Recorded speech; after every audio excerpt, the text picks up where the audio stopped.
நம்ம வெங்காயம், பச்சை மிளகாய், கருவேப்பிலை, கொத்தமல்லி, தக்காளி, அதுக்கப்புறம் கடுகு. அது அவலை நீங்கள் தண்ணியில் போட்டு கொஞ்சம் கழுவி வச்சுக்கோங்க.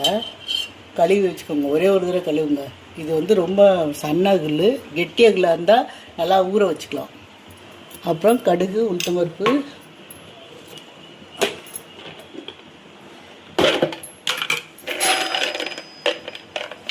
பாதாம்,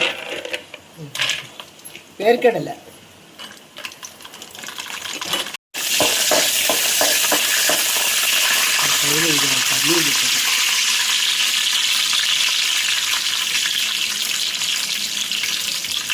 கடுகு போடுறோம்.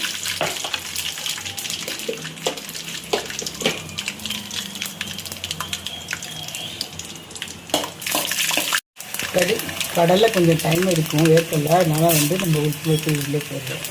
இது சேமாக வறுத்தோம்னா செவந்ததுக்கப்புறம் நம்ம இந்த வெங்காயம் போடுவோம்.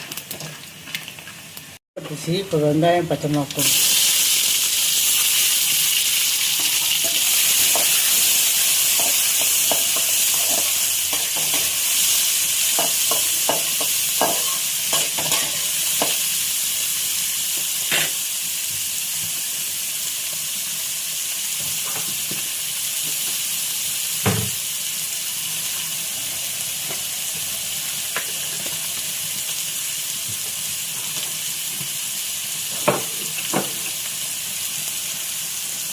மஞ்சள் தூள் போட்டுக்குவோம்.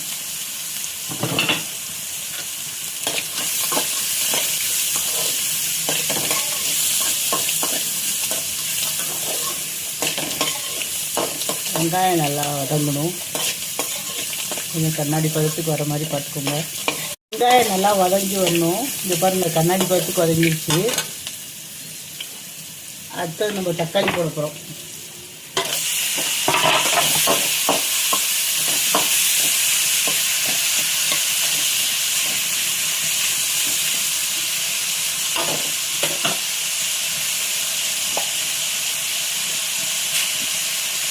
தக்காளி வதங்கிறதுக்காக கொஞ்சமாக உப்பு போட்டிருக்கேன். அதுக்கப்புறம் அவல் போட்ட பிறகு திருப்பி எவ்வளோ அவல் இருக்குதுன்னு பார்த்துட்டு நீங்கள் உப்பு போட்டுக்கோங்க.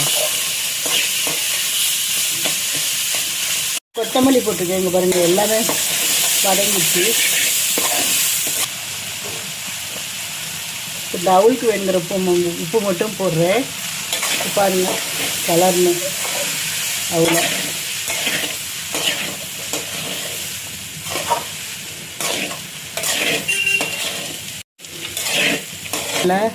நம்ம அவளை ஊற வச்சிட்டனால ரொம்ப நேரம் வேக வைக்கணும்னு அவசியம் இல்லை. இங்கே பாருங்க, ஆயிடுச்சு 2 நிமிஷத்துல. இது டோட்டலாக 5 நிமிஷத்தில் முடிச்சிடலாம்.